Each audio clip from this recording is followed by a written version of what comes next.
Was ich gesagt habe, habe ich gesagt. Oh, jetzt zu spät. Jetzt haben wir das aufgenommen. Jetzt weiß jeder, dass wir hier unsere Gäste gut behandeln.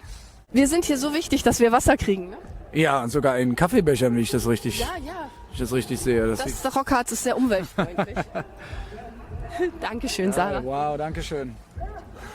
Cheers. Cheers auf ein großartiges Festival. Ja. Und ein schönes Interview? Ja, eine strahlende Zukunft. Hello from the Music Interview Corner. In collaboration with ROCKHARZ 2025, I have for you now the new roses and I'm yours, Timmy. Hi, great to be on the show. Yes, great to have you. Yeah, thanks. How does it feel for you to play at ROCKHARZ today? It's been almost 10 years since the last time we've been here, and it just felt amazing. I mean, the weather was perfect, and the place was packed with people, and everybody was still like in pretty good shape, I would say. So it's that's the big advantage to play during the day. So you get a lot of energy back to the stage, and I enjoyed the hell out of the show. Wonderful, and you just had a signing session, right? Yeah, that was amazing too. I thought we wouldn't make it to sign everybody's autographs in only the time that we had. So we're glad we got it all done. Wonderful. I bet your fans are glad too. I think so. They look pretty happy. And your latest album is called Attracted to Danger. So my question is, how attracted to danger are you? You know, I would say the most attracted I am to danger is in my off time. I do a lot of outdoor sports stuff, and I like to climb mountains and do long endurance runs and stuff like that, and go rafting or stuff like that. So that's my kind of danger that I'm most attracted to, I would say. And who in your band is the most attracted to danger? You or one of your bandmates? Actually, I don't know. You know, I think we're attracted to different kinds of danger, I would say. Okay. And what does danger mean in the context of this album? Is it like taking risks, or in terms of temptation, or some personal development? You know, the song, it's actually the title song of the record. This is about like a crazy relationship where you say like, this is not gonna end up well, you know, this is going straight to hell, but I can't resist. It's too exciting to not be in it. But actually we found out that as we put the record together, that there were a lot of lyrics that would, you know, talk about the topic of breaking loose, breaking free, you know, doing your own thing and staying wild. You know, we get a little older. We started this band. I started this band when I was almost 20, around 20. So this, you know, you're not 20 anymore, but you kind of look back and you look ahead, and you kind of, you know, you try to find the spirit to still stay wild and still stay open for new turnouts in your life. So I guess that's the main kind of spirit that this whole album has. Yeah, and songs like My Kinda Crazy, they feel to me like they are written for outsiders and for misfits. Was that intentional? Do you want to give people a voice who feel that they don't fit in?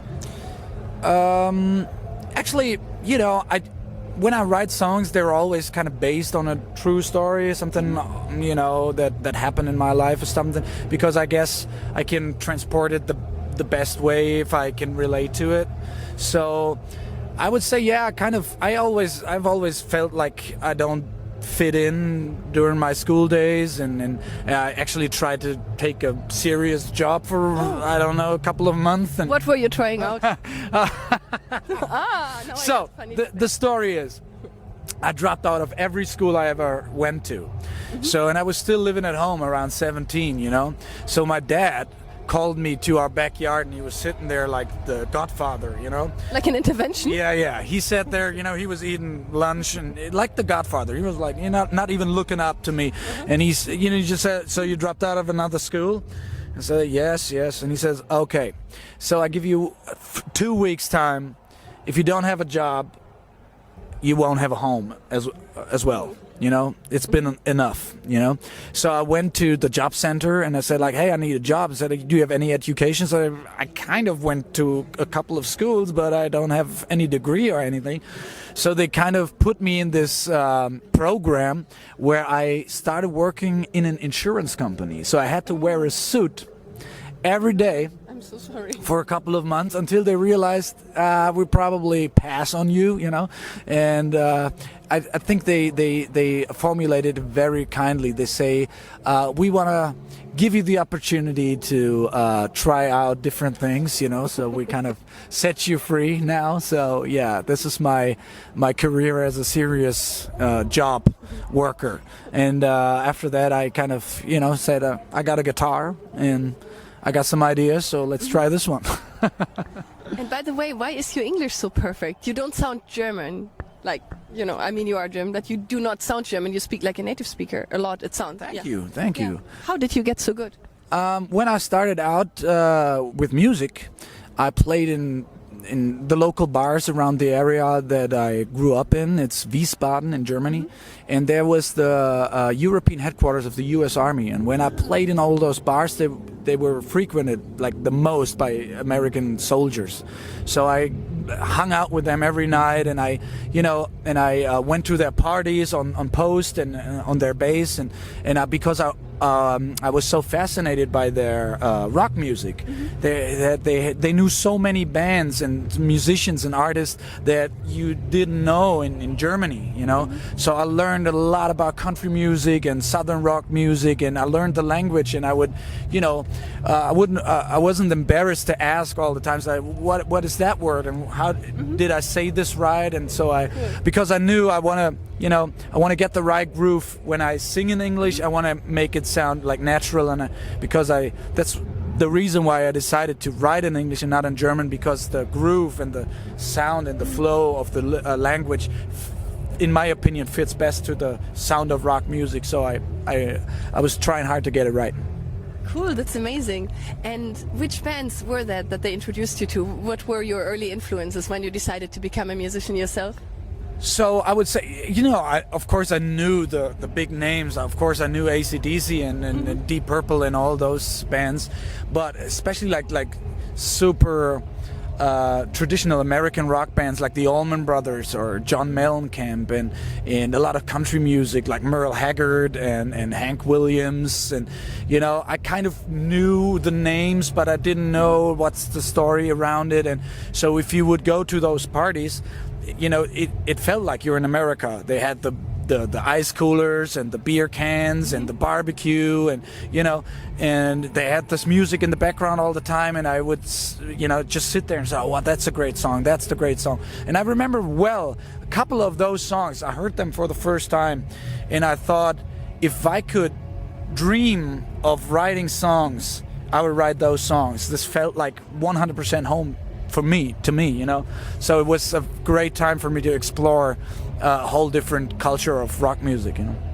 If I had to describe your music, I would say it sounds like it was born on a Harley-Davidson and raised in a dive bar. Is that accurate? What was Born on a Harley-Davidson and raised in a dive bar. It wasn't born on Harley-Davidson. I have to admit, I just bought my first Harley last year. Okay. So yeah, but already I think I rode more than 10,000 miles on it, in almost during the winter. So I was so excited to get my first Harley that I just rode through the ice, through the snow, and I rode south to Spain, and then rode more than 5,000 kilometers in a week through all Spain, from Barcelona to Gibraltar and all the way back. It was crazy. So I guess a lot of the material that will be on the new record will actually be born on a Harley. Yeah. Cool. And did you get the Harley to match your sound? It's a pretty rough, loud thing. Yeah. So what's an unexpected influence in your music that helped to shape your sound that your fans might not guess? So, to be honest, I listen to a lot of different music. So a great song for me is a great song. So I listen to a lot of soul music, a lot of country music, and my actual approach to singing is, I would say, 80-90% soul music. So yeah, I have no real experience with singing hard rock music. So I never actually listen to Guns N' Roses or Whitesnake or all these bands. Of course, I respect them and appreciate them, but they never spoke to me in a way that, I don't know, Otis Redding or Solomon Burke or Marvin Gaye spoke to me, or Aretha Franklin, for example. So when I heard them sing in my early 20s, I realized this is like real art to me. This sounds like, gives me goosebumps, it gives me the emotions, I feel everything they sing. So it spoke to me in a very different way than classic hard rock vocalists would speak to me. So I would say people might not see it, you know, on the first look, that I actually I developed my voice pretty much over soul music. Yeah. And what's the craziest thing you and your bandmates have ever done on tour that you can share here without getting in trouble? I was just about to say, like, the first 5 or 6 things that come to mind are not allowed to be ever told in public or any time, anywhere. So, but we've done a lot of cool stuff. You know, we've been to the Kiss cruise in the United States, and we were the first not U.S. band to be there. And that was crazy time because, you know, you get to know all these people from all over the world, and we went to Afghanistan one time and went into the war zone and played for all the troops with for Resolute support for this program. Was it around 2014 that time? Oh, actually, I thought it's 16 or 17, but you know, and it was weird to see, like, I don't know, maybe a year back or something, to see on the news when the Taliban took over that base, to watch the news, and he said, like, you know, there was like this table soccer in the background. So I played table soccer there, you know, and then it was weird to see. And we've been to Russia before everything went crazy, and I'm happy that we did, because I don't think we're gonna be able to go there anytime soon, you know. And so the times are changing, and it's crazy to see how the times are changing. And I remember that festival in Russia was crazy. I wanted to. It was on a nearby was like a theme park kind of thing, and they had this this plane, like an old war prop train with a propeller, and you could like rent a seat in there, and you would go up with a pilot, and he would like do all these crazy stunts. And I remember I said, like, hey, this sounds like me. You know, I should try that. You know, so I went to the counter, and I wanted to buy a seat for the next like flight. And I remember standing there, and I thought, like, oh no, I forgot my credit card. So I went back to get the credit card, and when I got back, the store was closed. So it's like we just took the last flight, you know. So I thought, that's a pity. But then I was back in the hotel. Here comes the punchline of the story. I was back in the hotel, and I turned on the TV, and I saw the news, and I saw the last flight. It crashed down into the lake. So yeah, and I think people died. So it was really, really weird for me to sit on the news. So, like, if I wouldn't have forgotten my credit card, you know, I would be not here today and would be buried in a lake. So these are the crazy stories that life's on the road, living on the road teaches you. Yeah. Do you believe in divine intervention or things like that? You know, actually, a couple of questions are like impossible to answer, so why ask them? But there were once or twice you get the feeling that, it's weird. It's so weird that might be something going on there that I don't know about. Yeah, I totally believe that, because I had some situations like this too. So, speaking of tour life, which member of your band is the most likely to accidentally join a biker gang while on tour? A biker gang? Yeah, by accident. I think I'm at the moment I'm the only one riding motorcycles, so must be you.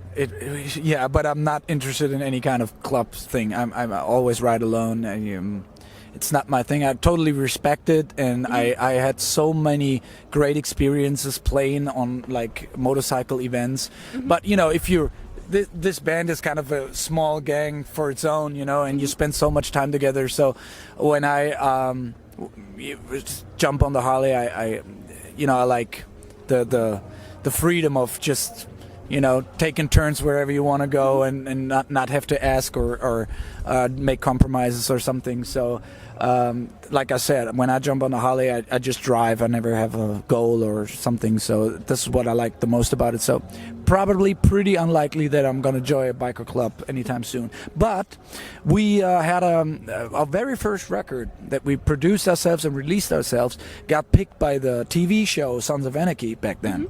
So we were the only not American band on that soundtrack back then, and it was the first time that we, you know, actually did something successful as a band, and it put us on the map. And for the next 2 years we played every motorcycle event as you can imagine that there is out there. So that was pretty cool. Yeah. If each band member could pick one song from your catalog that represents themselves the best, which one would that be? Which song would represent you the best, and which songs would represent your band members the best, like your bandmates? In my opinion, yeah. So yeah.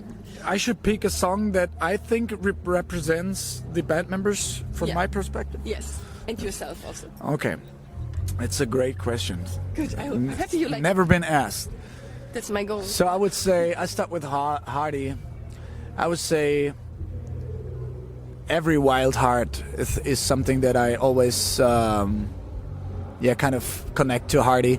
He has a lot of tattoos, and I think he has one of those tattoos is from the band The Wild Hearts. So he has this heart with the broken heart kind of tattoo. So I think actually it inspired me to write that song back then. So I would say Hardy gets Every Wild Heart. I think Dizzy likes the more modern stuff, so I would say he would like be Four Wheels. Yeah, he liked that a lot, so we had to practice it a million times during sound checks because he liked the song so much. And yeah, maybe that's he's more into our more modern stuff. Norman, he likes playing solos as a solo guitarist, obviously does. So I would say which song has the longest solo? So whatever. So we had a song called Gimme Your Love, where he had like this huge solo at the end. And I think that's the part of the show he enjoys the most. So I would say maybe Gimme Your Love for Norman. Not that he likes the song, but he likes the solo maybe at the end. Urban, he likes like well-structured songs, I would say. So I'm not sure. Maybe he would be choosing Down by the River, because we worked really hard to make a career, and this song really changed everything for us. And he worked really, really hard, keeping the band together and doing all the crazy background work that you never hear about. And he worked really, really hard. So I guess when Down by the River took off, it gave him, maybe a little peace of mind, that finally things are moving. So I would say Down by the River would be representing Urban and his hard work for the band. And me, myself, because I like country music a lot, so I enjoy the little country parts in our set a lot. So I like songs like One More for the Road or Glory Road or Natural Born Vagabonds. They're all kind of the same thing. So these songs, these road songs, like those slightly melancholic stuff that still have energy. So I like when a song has a muscle and you feel a certain power and a will and a certain resilience, but at the same time feel like there's cracks in the armor, and there's been good times and bad times. So when you feel both in a song, that's when you get me. Is it a bit like when the tragic hero at the end of the movie is riding into the sunset on his Harley-Davidson? Like the soundtrack, these songs could be the soundtrack for that, I feel. Yeah. I kind of, remind me of that movie. You remember that? Like Harley-Davidson and the Marlboro Man? Yes, like that Mickey Rourke and Don Johnson song? Yes. It's been a terrible movie, but I kind of liked it. So yeah, that's me. I'm just checking. I think they're not coming fast yet. So we could still do one more question. Sure. That's okay, because these philosophical questions are good, I think, because it's so interesting what you say. So, what does success look for you today? What is success for you today? Wow, that's a huge question. Yeah, is it too huge? Do you want a smaller one? No. It's okay. I think over the last maybe 2 years, my perspective has like completely changed about this. So when you're young, I guess it's in the nature of the thing to be like chasing like everything, you know, fame and money and women and like excitement and you know, whatever it is. And because you think that the stuff that you have is, you know, guaranteed and is for granted, and then, you know, you take a couple of hits in life, and some things that you thought will always be there and will always stay the same are changing, and then you realize, okay, this is what actually meant the world to me. So you know, success becomes not, or stops being something that you get up in the morning for. So you start really thinking, what is important to me, and how would I, you know, turn that into reality. So I pick my fights, my goals a different way than I did a couple of years back. So I guess that comes with a little bit growing up, or however you want to call this. That is beautiful. Thank you. Haben wir noch 2 Minuten vielleicht? Gut. Dankeschön. Okay, so we have to end soon, but I also really enjoyed this conversation. Is there anything you would like to say to your fans before we end this interview? To our fans? Yes. Sometimes it's really crazy to go places like today. We've been here 10 years ago almost, and it's so crazy when you come back to your hotel room in the middle of the night, and then, you know, you see the flashing images of the day, you know, before you close your eyes, and you think like, wow, I've been doing this for 15 years almost, like with this band, and it's so crazy how we started out, and how many like great people we met, and how many people believed in us when we just started out, and still believe in us in us today. And it's been a crazy journey so far, and we're, you know, working on the next record now to keep the journey going, and to bring it down to, or cut to the chase. Thank you for 15 great years. There's more to come, and we can't wait to see you on this next tour coming up. We're going to be in UK in September for 12, 13 shows, whatever. And it's, living the dream, and you make it possible. So thank you very much. Oh, thank you so much for this beautiful interview. It's been a wonderful interview. Thank you. Thank you so much. Great vibe. I like it. And goodbye from the Music Interview Corner.